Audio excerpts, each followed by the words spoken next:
Hello guys, this is Orof and a warm welcome back to my channel. In today's video we're gonna look at the Demon Hunter build and we're gonna be playing around at the training dummy.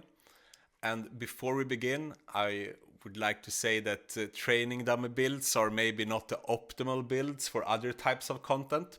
Some of the builds are quite useful as well in raids or in dungeons, but some builds requires a lot of setup. So just because it performs well at the training dummy doesn't mean that it's a viable or the best build for other types of content. But for me, doing training dummy builds is like testing out the top speed of your character. And of course, when you take your car out for a drive, you will most often not drive at top speed, at least not I. I'm thinking about safety first. But yeah, so look at this as something fun. But at the same time, it's also a great way to highlight the possibilities and how far can you actually push a class when it comes to damage output. So that's what we're gonna do today, and I'm very excited for this video because as we will see here, the Demon Hunter has some crazy potential. So let's move on and look on the timeline of today's video. First of all, we're gonna go through which skills I'm using for this build. Then we're gonna look at the set pieces and which combination I'm using.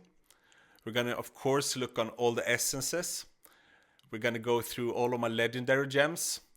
And we're also gonna see which slots that I have awakened for certain effects. We're gonna look at which Paragon I'm using, which Warband bonuses I get. We're gonna look at the curse effect, both the positive and the negative ones. We're of course also gonna do an attribute breakdown so that you can see in detail what my build consists of. And after that, we're gonna look at the run itself, and I'm gonna explain to you what you should do and in which order and why. And finally, we're also gonna look at some bonus material. And yeah, who knows? Maybe there's a way to double the damage output somehow. So yeah, let's get started. So we can first look here at the skills. For the primary attack, I'm using Explosive Arrow. I'm gonna put on the pointer here as well. Then I'm using the sentries. I'm using knife traps. I'm using Vengeance, and finally I'm using Rain of Vengeance. And this last skill is basically just a filler. It will not do a lot of damage, but we still include it. If we look on the set, I'm gonna use 6 pieces of Shepherd, and this I do because when we want to do high burst damage, especially, yeah, doesn't matter what type of build, but now we're using summons. And the 6-piece effect of the Shepherd increases the attack speed a lot of the summons. So that's very important if you want to increase the damage as much as possible on the dummy. And we're also going to use 2 pieces of Vitus Urge to prolong some of the beneficial effects, both on myself and on my summons. One example can be Mother's Lament, the gem effect. In this run, we're actually just going to measure the burst DPS, and we're gonna look on the 5-second damage. So yeah, it's possibly I could switch out the Vitus Urge for 2 pieces of Shalbas that would increase the damage of the summons a little bit more. So yeah, this build is not perfected, but yeah, it's still very strong. So let's start looking at the essences. First of all, I'm using Yssil's Contain Destruction as the helmet. And I have to say, like a month back, there was a patch. And this patch buffed the strength of the Demon Hunter summon builds, because they reduced the cooldown of the sentries a lot. And they also increased the damage a little bit. So yeah, I know in my previous video I've been showing Boar at the Door, you know, these sentries that can't take damage, and I use them for dungeon runs. But now I can actually use this helmet as well, because the cooldown is lowered that much. So yeah, this is now a very good essence. For the chest piece, I'm using Yearling Kiln, and it gives me an extra summon. So whenever I use Vengeance, I spawn my inner demon, and it has crazy attack speed and does a lot of damage. And for the shoulder, I'm using Waltz on Shattered Glass. And if you look on the text here, it actually says that whenever I detonate a knife trap, it will increase the attack speed of my sentries. But in fact, it increases the attack speed of all my summons. So this is good to know, because if it would only affect the sentries, for this particular build, it would still be very useful. But for dungeon runs and stuff, maybe some people will not use this shoulder because they think it only buffs the sentries. So that's good to know. And for the pants, we're using Journey Abundant. And what it does is that whenever I spawn my inner demon by using Vengeance, there will also be like a red circle on the ground. And for each ally, including myself, that stands within this circle, there will be a missile that shoots on the target every 0.5 seconds. And this effect is super, super strong when you play with summons, because if you think about it, you have a couple of sentries. In many builds, you have a couple of strafe summons. You have yourself, and you have also your clones from Echoing Shade, if you use that legendary gem. And that adds up to a lot of allies standing within the circle. So if you manage to do that, it will increase the burst damage like crazy. And this is also something we will see later on in this video. For the first main hand, I'm using Watcher's Salvation. And it's quite straightforward. Instead of being able to have 2 sentries up at the same time, I can now have 3 sentries up at the same time. And for the second main hand, I'm using Elegant Retribution, and it allows me to upgrade my sentries. And when we look on the gameplay, I don't know if you've used this essence before, but when we look on the gameplay a little bit later on, you will see how it works. And this essence is also now very much stronger since they reduced the cooldown on the sentries, because the problem before was that it took quite some time to upgrade the sentries fully, so it was not really that useful. But now it's a lot more useful for some types of content. I would recommend you to play around with it in Gauntlet, for example, and especially when Gauntlet 6 is coming up, because hopefully it will be just as difficult as Gauntlet 3, and the fights will be a lot longer. And then I believe that this essence will truly start to shine even more. If we look on the offhands, I'm using, for the first slot, Hellbinder, and this turns my explosive arrow into burning arrows. So whenever I inflict damage with my primary attack, it will also apply a burn effect. And this I include because I need to activate my pain clasp somehow. And finally, we have One's Own Fusillade. I don't know if I pronounce it correct, but what it does is that whenever the sentries apply or hits a target, it also applies a debuff. And debuffs is also very good to include in any kind of DPS build. So let's move on to the legendary gems. I use one star gem, and I've said it before, but this is, in my opinion, the best 1-star gem in the game. It's Berserker's Eye, and it increases all the damage I make, but it also gives me a little bit of critical hit chance. And this is a staple gem, and it's on this build, when I'm using it, it's rank 10. I'm also using Mother's Lament, which increases my critical hit chance by 32% at rank 10 for, it says here, 6 seconds, but this is also prolonged by all the beneficial effect duration that I have on, for example, gear or reforge, etc. So this is one of my favorite gems. In this run, we're only looking at the 5-second results. And then I wouldn't need any beneficial effect duration, because 6 seconds would be enough. The third gem I'm using is Pain Clasp, and it gives me 24% increased damage at rank 10. as long as the target has a continual damage effect on it. And that's why I'm using the Hellbinder offhand, because yeah, to let my explosive arrow primary attack activate this gem, because otherwise my damage would go down a little bit.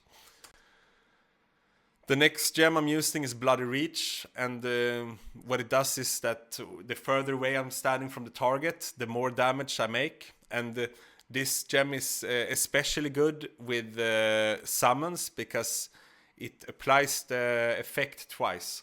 So yeah, it's a staple gem for any summoner build, but I would also use it for any ranged class who wants to deal a lot of DPS.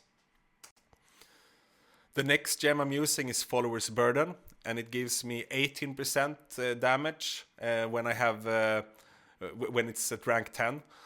And to activate it fully, I need a certain amount of summons, but that's not a problem with this build. I would say that this is probably the weakest gem in the gem pool that I'm using for this build. I could perhaps replace it with the Gloom Cask if I can up my Gloom Cask a little bit more. Right now it's at rank 4, but I want it to be at least rank 5, because then the primary attack debuff on the target becomes stronger. So yeah, this is maybe a change I'm gonna make to my summon builds in the near future. Also, I know I've told you in a previous video, but if you compare Berserker's Eye with Follower's Burden, they look very similar. The Berserker's Eye gives me 16% damage, while Follower's Burden gives me 18%. But Berserker's Eye also gives me 2% critical hit chance. And I know that a lot of people, they maybe look at the resonance and they think that, okay, 16% damage and 2% critical hit chance versus 18% damage and a little bit more resonance. Yeah, then I would go for the second option. But that's actually the wrong choice. If you're ever gonna choose between a Follower's Burden or Berserker's Eye is a little bit better. So don't look too much on resonance when you are, or don't look at it at all when you are making a PvE build, because that's not the way to optimize your build further. But anyways, let's move on. The first 5-star gem I'm using is Echoing Shade, and this gem is it's super strong for any summoner build.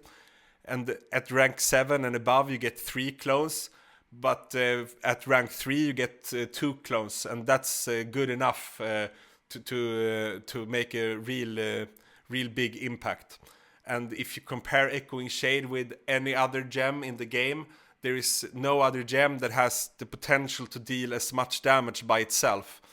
When I'm looking at the damage breakdown of my dummy runs, when I'm using a summoner build, the Echoing Shade is often at second place, and or a close second place in third. So yeah, this is a must-have if you want to optimize your damage output as a summoner. The next gem I'm using is Bottled Hope. It's also very good with summons, because whenever I use a buff, if I manage to buff both myself and my summons, the effect will actually double. So at rank 10, I don't have it at rank 10, I have it at rank 8. At rank 10 it gives 24%, at rank 8 it gives 21.5% damage increase. And you can multiply this effect by 2 if you manage to apply it on both yourself and your summons. Unfortunately, for the Demon Hunters, there is not a good way to apply this effect to both yourself and summons when you're doing a dummy build. I haven't found a good combination for it.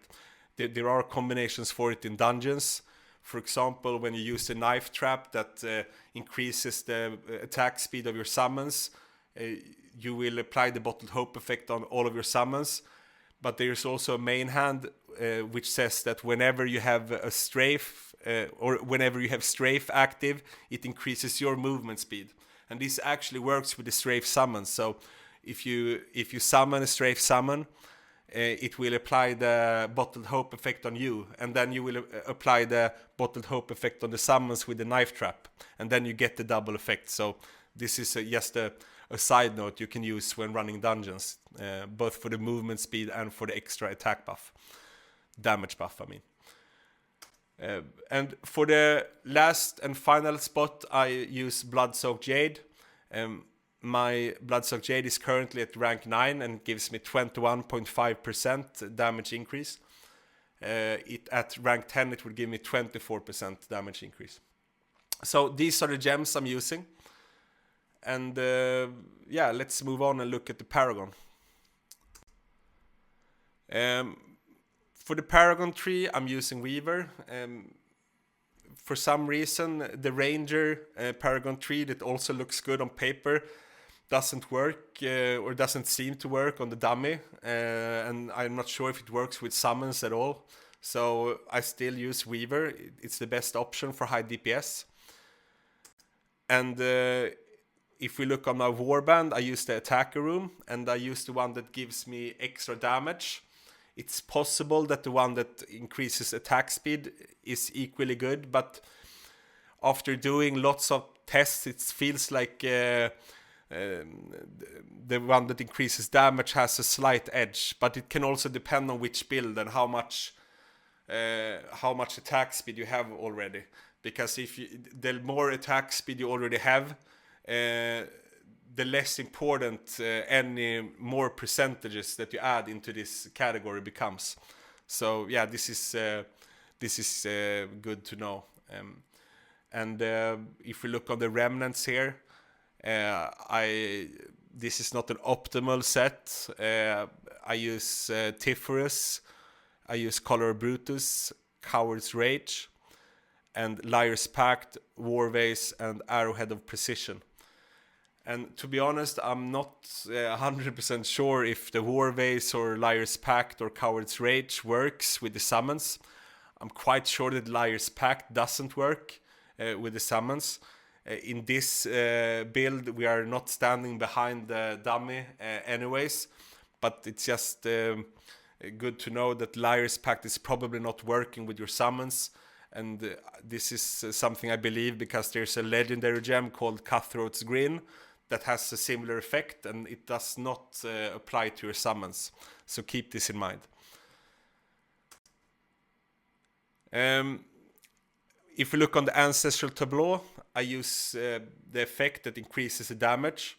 Unfortunately, there is not a good way for me right now to activate this, but hopefully I will be able to find some good items that can help me activate this easier at the dummy, and then I could probably juice up the damage a little bit more thanks to this effect.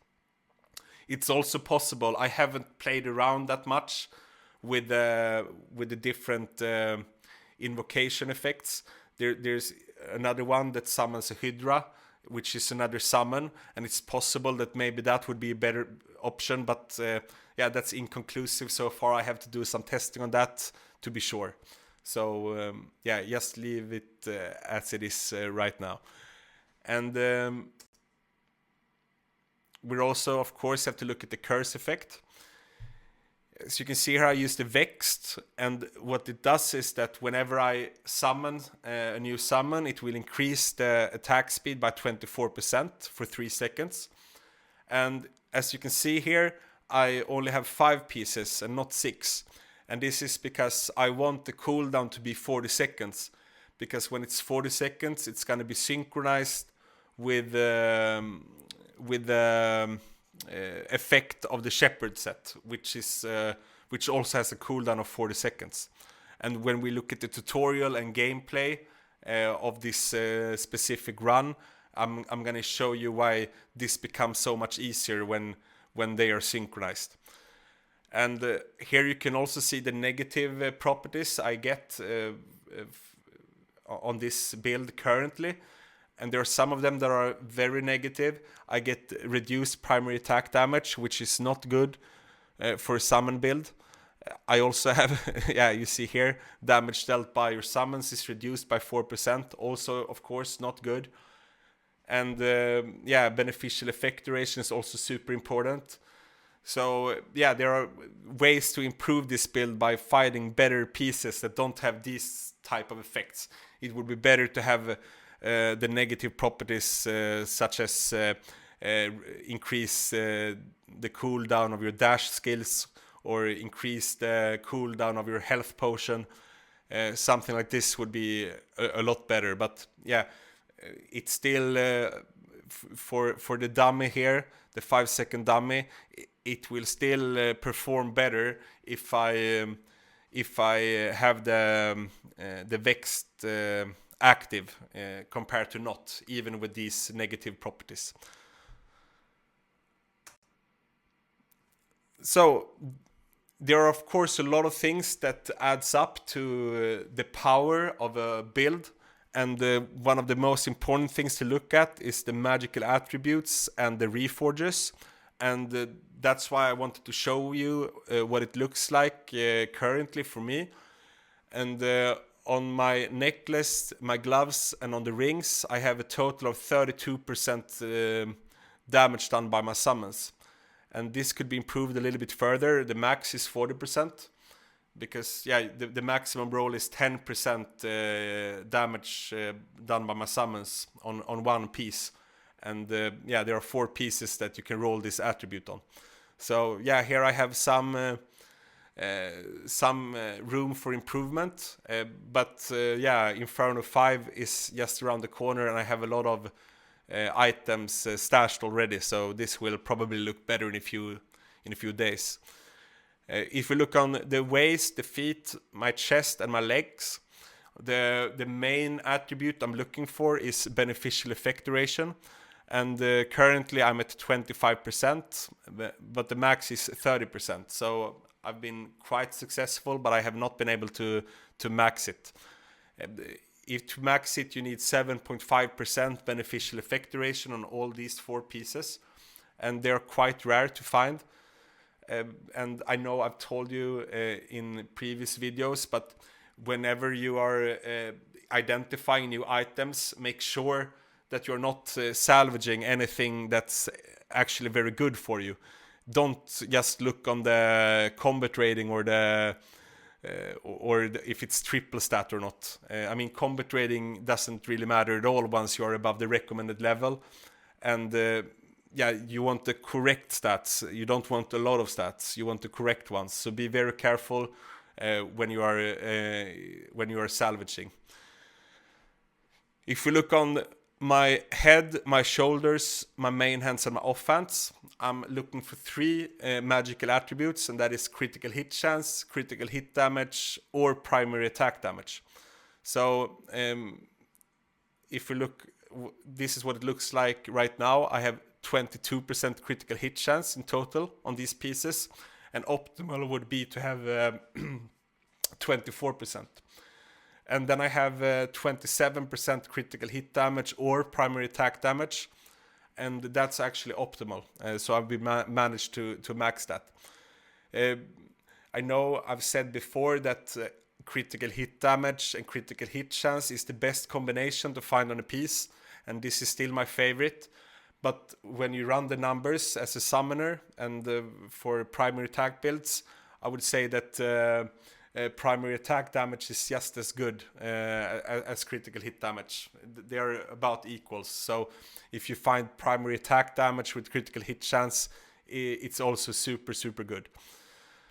And finally, my reforgers, I use damage done by my summons. I'm currently at 31.5%, and the max is 32%. I have 22.5% beneficial effect duration, 24% is max. I have 23.5% critical hit damage, and 24% is max.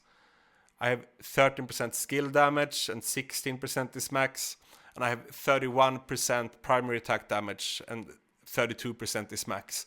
So my reforgers, they look very good, but there's still a little bit room for improvement.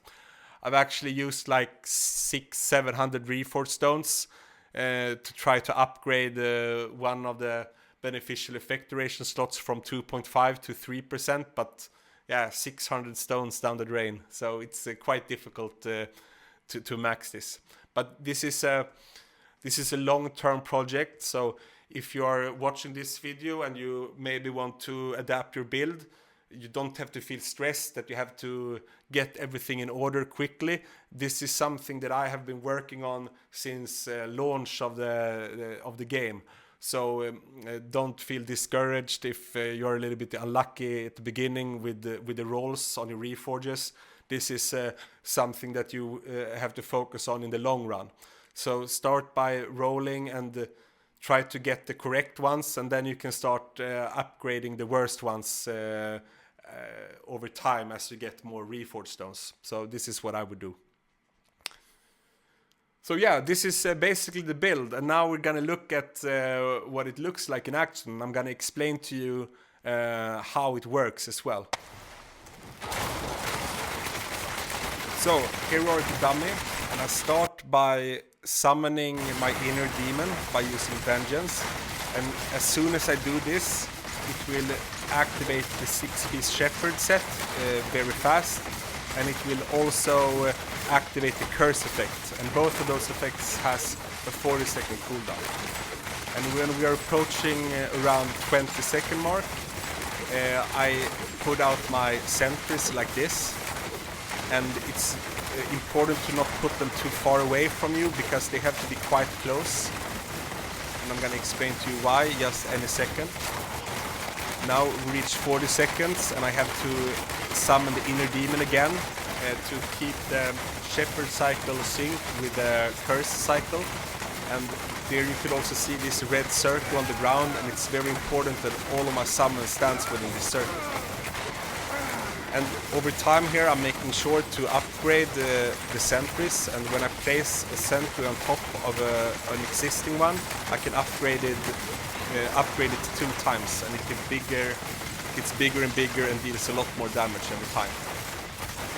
And now when we approach the 1 minute 20 mark, we're gonna press action, put down inner vengeance, inner demon, Rain of Vengeance, and the knife traps, and then we're gonna reset the timer. And as you can see there was a lot of damage. So we managed to do 13 million DPS over 5 seconds, and after 5 seconds the damage starts to wear down a little bit, because then the vengeance effect, this red circle on the ground, disappears. But yeah, I've been doing many runs and I've been able to keep like 10 million DPS over 10 seconds. And over 1 minute I use a very different build, or not very different, but then I have to switch out some gems and think about the duration of the summons and things like that. So yeah, this is really cool to be able to do this much damage with the Demon Hunter. So, just before we leave, I just wanted to show you the potential of the Demon Hunter when you start adding group members, the party members to your team. And here I just wanted to share with you a couple of screenshots to show you how much the damage improves when I have a team that helps me with buffs. And before we end today's video, I wanted to show you this because my main class is Necromancer, and for a long time the Necromancer has been the king or the queen on the throne when it comes to the damage output and DPS. And this has been thanks to their summons that are very, very strong and capable of dealing a lot of damage also over time. But if we compare the Necromancer and the Demon Hunter, the Necromancer has a lot of tools to increase his damage when going solo, because he has awesome attack speed buffs, he has damage buffs, he has debuffs, so he has all of the tools that you are usually getting from a party. The Necromancer can apply himself or herself. So the Necromancer actually doesn't need a party in order to get as close as possible to the damage cap of the Necromancer. But if we look on the Demon Hunter actually lacks a lot of the tools that Necromancer has. So when you start to add these elements in through a party, then all of a sudden the damage of the Demon Hunter becomes stronger and stronger. So this actually means that, in my opinion, I would say that the Necromancer is still a little bit stronger than the Demon Hunter when it comes to solo content, even though it's a very, very tight race. But in all honesty, I mean, it hurts me a little bit to say this, but I think the Demon Hunter has surpassed the Necromancer when it comes to damage output. And this is due to the fact that most of the time we're playing in a party. So if you optimize your party, the Demon Hunter will do more damage compared to the Necromancer. I'm not able to come even close to the damage output of the Demon Hunter when I'm using my maxed Necromancer builds. So this is something eye-opening, perhaps, that the Demon Hunter is maybe now the king or the queen on the DPS throne. And I also have to say one thing about Demon Hunter that's very, very good, is that when you are running dungeons, you have a lot more burst with the Demon Hunter summon build compared to the Necromancer. Because as a Demon Hunter, you're using knife traps, and one knife trap does immense amounts of damage.